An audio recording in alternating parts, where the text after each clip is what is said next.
আজকের আলোচনা শুরু করা যাক। আমাদের হাতে রয়েছে এমন একটি উপাদান যা একটি নির্দিষ্ট আয়াতের গভীরে প্রবেশ করে। আর সেই আয়াতটি ধর্মগ্রন্থ বিকৃত করার যে ভয়াবহ পরিণাম সে সম্পর্কে আমাদের বিশেষভাবে সতর্ক করে। তো আমাদের আজকের লক্ষ্য হল এই আয়াতটি পুঙ্খানুপুঙ্খভাবে বোঝা, এর প্রেক্ষাপট কী ছিল, এর আসল অর্থটা কী, এবং আয়াতে এর যে ব্যাখ্যা ও বিশ্লেষণ দেয়া হয়েছে সেটা নিয়ে বিস্তারিত কথা বলা। আমরা ধাপে ধাপেই এগোব, ঠিক যেভাবে বিষয়টা এখানে সাজানো হয়েছে। ঠিক তাই। আর এই আলোচনার মধ্যে দিয়ে আমরা দেখব কিভাবে সামান্য পার্থিব স্বার্থ হাসিলের জন্য ঐশিক বাণীকে পরিবর্তন করার মতো গুরুতর অপরাধ হয়েছে বা হতে পারে, এবং এর পরিণতি সম্পর্কে আয়াতের ঠিক কতটা কঠোরভাবে সাবধান করা হয়েছে। চলুন তাহলে মূল বিষয়ে যাই। আমরা সুনির্দিষ্টভাবে পবিত্র কোরআনের সূরা আল বাকারার ৭৯ নম্বর আয়াতটি নিয়ে কথা বলছি। হ্যাঁ, আমি আয়াতটি তেলাওয়াত করছি। আউযুবিল্লাহি মিনাশ শাইতানির রাজিম, বিসমিল্লাহির রহমানির রহিম। ফাওয়াইলুন লিল্লাযীনা ইয়াকতুবুনাল কিতাবা বিআইদিহিম সুম্মা ইয়াকুলুনা হাযা মিন ইনদিল্লাহি লিয়াশতারু বিহি সামানান কালীলা ফাওয়াইলুল লাহুম মিম্মা কাতাবাত আইদিহিম ওয়া ওয়াইলুল লাহুম মিম্মা ইয়াকসিবুন। অত্যন্ত শক্তিশালী একটি বার্তা। হ্যাঁ, খুবই শক্তিশালী। এ আয়াতের একটা ঐতিহাসিক প্রেক্ষাপট রয়েছে যা আয়াতের ব্যাখ্যায় উঠে এসেছে। বলা হয়েছে আল্লাহ এখানে বনি ইসরায়েলের একদল ধর্মযাজক বা পণ্ডিতের একটা ভয়ঙ্কর অপরাধের কথা তুলে ধরেছেন। তারা আল্লাহর পাঠানো আসল কিতাব তৌরাতের বাণীকে পরিবর্তন করত বা নিজেদের কথা তাতে মিশিয়ে দিত। কিন্তু তারা এমন করত কেন? এর পেছনে উদ্দেশ্যটা কি ছিল?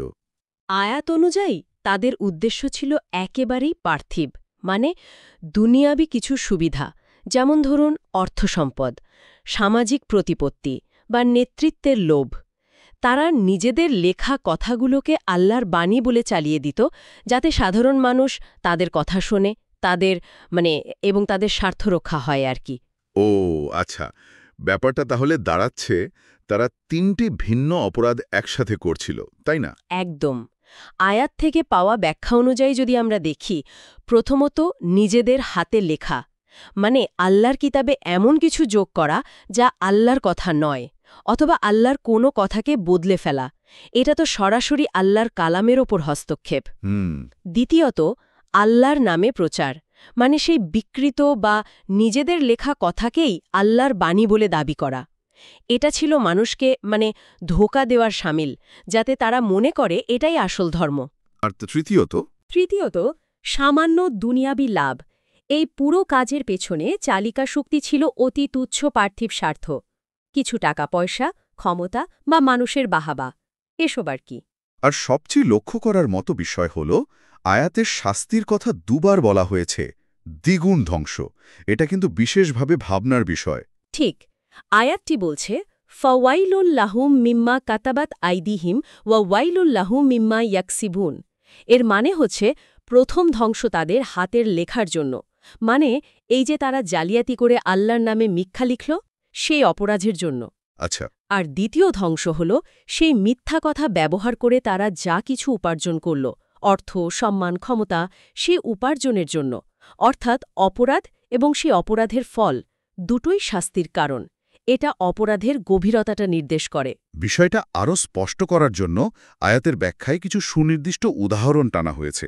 এগুলো দেখলে বোঝা যায় ধর্মগ্রন্থ বা ধর্মীয় শিক্ষা বিকৃত করার ঘটনা কত রকমভাবে ঘটতে পারে। চলুন সেই উদাহরণগুলো একটু বিস্তারিত শুনি। হ্যাঁ, উদাহরণগুলো বেশ গুরুত্বপূর্ণ। যেমন ধরুন, বলা হয়েছে এক, মিথ্যা হাদিস তৈরি করে প্রচার করা যে এটা নবী সাল্লাল্লাহু আলাইহি ওয়াসাল্লাম বলেছেন, অথচ তিনি হয়তো তা বলেননি। এটা নবীর নামে সরাসরি মিথ্যাচার। মারাত্মক। ২. পূর্ববর্তী আসমানি কিতাব যেমন তাওরাত বা ইনজিল বাইবেলের আসল শিক্ষাকে পরিবর্তন করে নিজেদের কথা বা গল্প জুড়ে দেওয়া। আচ্ছা। ৩. এমন ধারণা প্রচার করা যে মাজারে বা কোনো পীরের দরবারে টাকা পয়সা দিলেই পাপমোচন হয়ে যাবে। এটা তো ইসলামের মূল শিক্ষার পরিপন্থী। এটা আসলে সাধারণ মানুষের সরল বিশ্বাসের সুযোগ নেওয়া। ঠিক। 4 দুনিয়াবি স্বার্থে ধরুন শাসকের আনুকূল্য পেতে বা ব্যক্তিগত সুবিধা আদায় করতে ফতোয়া পরিবর্তন করে দেওয়া, হালালকে হারাম বা হারামকে হালাল বলে দেওয়া। এটাও তো ভয়ঙ্কর। 5 পবিত্র কোরআনের আয়াতের এমন অনুবাদ বা ব্যাখ্যা করা যা মূল অর্থ থেকে সরে যায় এবং মানুষকে বিভ্রান্ত করে, মানে উদ্দেশ্যপ্রণোদিতভাবে ভুল ব্যাখ্যা দেওয়া। 6 সম্পূর্ণ নতুন কোনো দই বা লেখা তৈরি করে সেটাকে আল্লাহর বাণী বা আসমানি কিতাব বলে দাবি করা। এটাও সম্ভব। হ্যাঁ, ইতিহাসে এমন উদাহরণ আছে তো। 7 মানুষকে ভুল মাসআলা বা হালাল হারাম শেখানো নিছক পার্থিব কোনো সুবিধা লাভের আশায়। আর 8 রাজনৈতিক বা ব্যক্তিগত ক্ষমতা টিকিয়ে রাখার জন্য ধর্মগ্রন্থের বাণীকে সুবিধামতো ব্যবহার করা বা ব্যাখ্যা করা। এই উদাহরণগুলো তো রীতিমতো চোখ খুলে দেওয়ার মতো। এগুলো থেকে বোঝা যায় সমস্যাটা কেবল অতীতে সীমাবদ্ধ নয়, যে কোনো সময়েই এই প্রবণতা দেখা দিতে পারে। ঠিক বলেছেন। যদি আমরা এটিকে বৃহত্তর প্রেক্ষাপটে দেখি তাহলে বোঝা যায় যে ধর্মকে ব্যবহার করে পার্থিব সুবিধা হাসিলের চেষ্টা একটা সার্বজনীন সমস্যা। রূপ হয়তো ভিন্ন হতে পারে, কিন্তু মূল চালিকা শক্তি লোভ, ক্ষমতা, প্রভাব এগুলো প্রায় একই থাকে। এই উদাহরণগুলো সেই বাস্তবতাই তুলে ধরে। এটা নিছক কোনো ঐতিহাসিক ঘটনা নয়, বরং একটা চলমান মানবিক দুর্বলতা, যার বিষয়ে এই আয়াতটি আমাদের সতর্ক করছে। এই আয়াতের শিক্ষাকে আরও জোরালো করার জন্য আয়াতটির ব্যাখ্যায় হাদিস এবং কুরআনের অন্যান্য আয়াতের সাথে সংযোগ দেখানো হয়েছে। যেমন একটা হাদিসের কথা উল্লেখ করা হয়েছে। হ্যাঁ, একটা অত্যন্ত গুরুত্বপূর্ণ হাদিস, যেখানে নবী সাল্লাল্লাহু আলাইহি ওয়াসাল্লাম বলেছেন, যে ব্যক্তি ইচ্ছাকৃতভাবে আমার নামে কোনো মিথ্যা কথা বলল, সে যেন জাহান্নামে তার ঠিকানা বানিয়ে নেয়। এটা বুখারী ও মুসলিম শরীফে বর্ণিত। চিন্তা করুন, নবীর সাল্লাল্লাহু আলাইহি ওয়াসাল্লামের নামে মিথ্যা বলার পরিণাম কতটা ভয়াবহ। এটা আল্লাহর কালাম বিকৃত করার মতোই একটা গুরুতর অপরাধ হিসেবে দেখা হচ্ছে, তাই না? অবশ্যই, কারণ নবী সাল্লাল্লাহু আলাইহি ওয়াসাল্লামের কথা ও কাজ ইসলামের দ্বিতীয় উৎস। তার নামে মিথ্যা ছড়ানো মানে হল দ্বীনের মধ্যে বিকৃতি ঘটানো, মানুষকে ভ্রান্ত করা। তাই এর শাস্তিও অত্যন্ত কঠোর। এছাড়াও পবিত্র কুরআনের অন্য একটা সূরা আলে ইমরানের ৭৭ নম্বর আয়াতের কথা উল্লেখ করা হয়েছে। সেখানে কি বলা হয়েছে? সূরা আলে ইমরানের ৭৭ নম্বর আয়াতে বলা হয়েছে, অর্থের কাছাকাছি নিশ্চয়ই যারা আল্লাহর অঙ্গীকার ও নিজেদের শপথকে তুচ্ছ মূল্যে বিক্রি করে তাদের জন্য পরকালে কোনো অংশ নেই। আর আল্লাহ কিয়ামতের দিন তাদের সাথে কথা বলবেন না, তাদের দিকে তাকাবেন না এবং তাদেরকে পবিত্রও করবেন না। আর তাদের জন্য রয়েছে যন্ত্রণাদায়ক শাস্তি। যদিও এই আয়াত সরাসরি কিতাব বিকৃতির কথা বলছে না, কিন্তু আল্লাহর অঙ্গীকার, যার মধ্যে তার কিতাবও পড়ে, এবং শপথকে সামান্য পার্থিব মূল্যে বিক্রি করার পরিণতি এখানেও কঠিন শাস্তির কথা বলে। এটা মূল আয়াতের আল বাকারা ৭৯ বার্তার সাথে সঙ্গতিপূর্ণ। সামান্য লাভের জন্য আল্লাহর বিধান বা কথাকে বিকৃত করা বা অস্বীকার করার ভয়াবহ পরিণতি। তাহলে এই আয়াত আল বাকারা 79 এবং এর সাথে সম্পর্কিত অন্যান্য আলোচনা থেকে মোটের উপর আমরা কি শিখতে পারি? মূল শিক্ষাগুলো কি? এখান থেকে বেশ কয়েকটি স্পষ্ট শিক্ষা বেরিয়ে আসে। প্রথম এবং প্রধান শিক্ষা হল আল্লাহর বাণী, তা কুরআন হোক বা পূর্ববর্তী কিতাব, সেটিকে বিকৃত করা, পরিবর্তন করা বা এর সাথে কিছু মেশানো একটা অত্যন্ত গুরুত্বপূর্ণ পাপ। এর পরিণতি ভয়াবহ। দ্বিতীয়ত, এই অপরাধের কারণ যদি হয় সামান্য পার্থিব লাভ, তাহলে শাস্তি দ্বিগুণ। একবার বিকৃত করার অপরাধে, আরেকবার সেই বিকৃতি থেকে অর্জিত লাভের জন্য। এটা কিন্তু লোভের পরিণতির ওপর খুব জোর দেয়। ঠিক। তৃতীয়ত, ধর্মের নামে এই ধরনের প্রতারণা কেবল ব্যক্তির নিজের ক্ষতি করে না, বরং সাধারণ মানুষের বিশ্বাস নষ্ট করে, সমাজে বিভেদ ও বিভ্রান্তি ছড়ায়। এটা একটা সামাজিক অপরাধও বটে। এবং চতুর্থ শিক্ষাটা কি? চতুর্থত, আল্লাহর বাণীকে অবিকৃত রাখা, সত্যকে জানা ও মানা প্রত্যেক বিশ্বাসীর একটা গুরুত্বপূর্ণ দায়িত্ব। ধর্মের বিশুদ্ধতা রক্ষা করার চেষ্টা করাটা অপরিহার্য। এই শিক্ষাগুলো তো আজকের দিনেও হয়তো আগের চেয়েও বেশি প্রাসঙ্গিক, কারণ এখন তো তথ্যের এত ছড়াছড়ি। একদম। এখন তথ্য প্রবাহের যুগ। ভুল তথ্য, বিকৃত ব্যাখ্যা খুব সহজেই ছড়িয়ে পড়তে পারে। তাই ধর্মীয় জ্ঞান অর্জনের ক্ষেত্রে সতর্কতা এবং উৎসের বিশুদ্ধতা যাচাই করাটা অত্যন্ত জরুরি। এবার একটা বেশ আকর্ষণীয় দিকে নজর দেওয়া যাক। আয়াতের ব্যাখ্যায় বিষয়টিকে আধুনিক কিছু জ্ঞানের শাখার আলোকেও দেখার চেষ্টা করা হয়েছে। এটাকে বৈজ্ঞানিক ঝলক হিসেবে উল্লেখ করা হয়েছে, যদিও এগুলো সরাসরি প্রাকৃতিক বিজ্ঞান নয়, বরং সমাজবিজ্ঞান, মনোবিজ্ঞান এবং ইতিহাসের দৃষ্টিকোণ থেকে কিছু পর্যবেক্ষণ। হ্যাঁ, ঠিক বলেছেন। এগুলো প্রথাগত বিজ্ঞান নয়, তবে মানুষের আচরণ ও সমাজকে বোঝার কিছু আধুনিক তত্ত্বের সাথে বিষয়টিকে মেলানোর চেষ্টা করা হয়েছে। যেমন ধরুন, প্রথমত সামাজিক বিজ্ঞানের দৃষ্টিকোণ থেকে আয়াতটি যা বলছে, যখন একদল মানুষ নিজেদের স্বার্থে ধর্মকে বিকৃত করে প্রচার করে, তখন তার সমাজে ভুল ধারণা, বিভেদ এবং এমনকি সংঘাতেরও জন্ম দিতে পারে। মিথ্যা ধর্মীয় প্রচারণা মানুষকে ভুল পথে চালিত করে, সামাজিক কাঠামোকে দুর্বল করে দেয়। আমরা যে উদাহরণগুলো আলোচনা করলাম, যেমন রাজনৈতিক স্বার্থে ধর্মগ্রন্থের ব্যাখ্যা দেওয়া, তা এই সামাজিক প্রভাবের দিকেই ইঙ্গিত করে।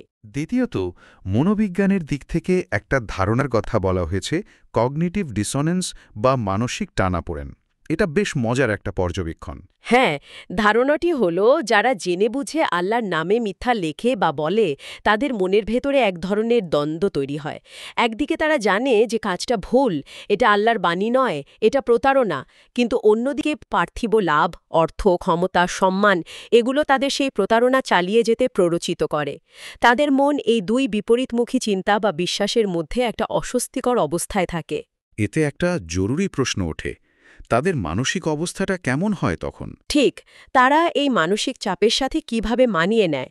সম্ভবত তারা নিজেদের কাজের পক্ষে নানারকম যুক্তি তৈরি করে, আত্মপ্রবঞ্চনার মাধ্যমে এই ভেতরের দ্বন্দ্বকে চাপা দেওয়ার চেষ্টা করে হয়তো। ইন্টারেস্টিং। আর তৃতীয়ত, ইতিহাসের দৃষ্টিকোণ থেকে কি বলা হয়েছে? ইতিহাসের দৃষ্টিকোণ থেকে আয়াতটি পূর্ববর্তী ধর্মগ্রন্থ যেমন তওরাত বা বাইবেলের বিকৃতির দিকে ইঙ্গিত করেছে বলে ব্যাখ্যা করা হয়েছে। দাবি করা হয়েছে যে দীর্ঘ সময় ধরে মানুষের হাতে লেখালেখি, সংযোজন বিয়োজনের ফলে এগুলোর মূল শিক্ষা থেকে বিচ্যুতি ঘটেছে। অবশ্যই এই দাবের ঐতিহাসিক সত্যতা ও মাত্রা নিয়ে বিভিন্ন ধর্মীয় সম্প্রদায় ও ঐতিহাসিকদের মধ্যে ভিন্ন ভিন্ন মত রয়েছে, এবং সেই বিতর্কে প্রবেশ করা আমাদের উদ্দেশ্য নয়। না, অবশ্যই না। তবে এই পর্যবেক্ষণটি ধর্মগ্রন্থ সংরক্ষণের অপরিহার্যতার উপর জোর দেয়। এটা দেখায় যে যদি কোনো ঐশী বাণী সঠিকভাবে সংরক্ষিত না হয়, তাহলে সময়ের সাথে সাথে মানুষের হস্তক্ষেপের ফলে তার মূল রূপ পরিবর্তিত হয়ে যেতে পারে, যা সূরা বাকারার এই আয়াতে বর্ণিত অপরাধের একটা বাস্তব বা সম্ভাব্য উদাহরণ হিসেবে দেখা যেতে পারে। আজকের এই গভীর আলোচনা থেকে তাহলে আমরা দেখলাম আল্লাহর বাণীকে সামান্য পার্থিব স্বার্থে বিকৃত করার প্রচেষ্টা কতটা গুরুতর অপরাধ এবং এর বিরুদ্ধে কতটা কঠোর হুঁশিয়ারি দেওয়া হয়েছে। এটা কেবল একটা ঐতিহাসিক ঘটনা নয়, বরং সকল যুগের মানুষের জন্য একটা নৈতিক সতর্কবার্তা। একদম। আয়াতের মূল বার্তা অত্যন্ত স্পষ্ট এবং সার্বজনীন। ধর্মগ্রন্থ হল স্রষ্টার পক্ষ থেকে মানুষের জন্য পথনির্দেশিকা। একে নিজের সুবিধামতো পরিবর্তন করা বা এর নামে মিথ্যাচার করা শুধু ব্যক্তির নিজের জন্যই ধ্বংস ডেকে আনে না, বরং সমাজকেও বিভ্রান্তি আর অধপতনের দিকে ঠেলে দেয়। একটি অন্তিম চিন্তার খোরাক হিসাবে হয়তো এটা ভাবা যেতে পারে, আজকের এই অবাধ তথ্য প্রবাহের যুগে, যেখানে সত্য মিথ্যা যাচাই করা ক্রমশ কঠিন হয়ে পড়ছে, সেখানে একজন সাধারণ মানুষ কিভাবে ধর্মীয় তথ্যের সত্যতা নিশ্চিত করবে, কিভাবে সে নিজেকে জ্ঞাত বা অজ্ঞাত সারে হওয়া বিকৃতি থেকে রক্ষা করবে, এই প্রশ্নটা আজকের আলোচনার উপর ভিত্তি করে আমাদের প্রত্যেককে আরও গভীর চিন্তার অনুসন্ধানের দিকে আহ্বান জানায়।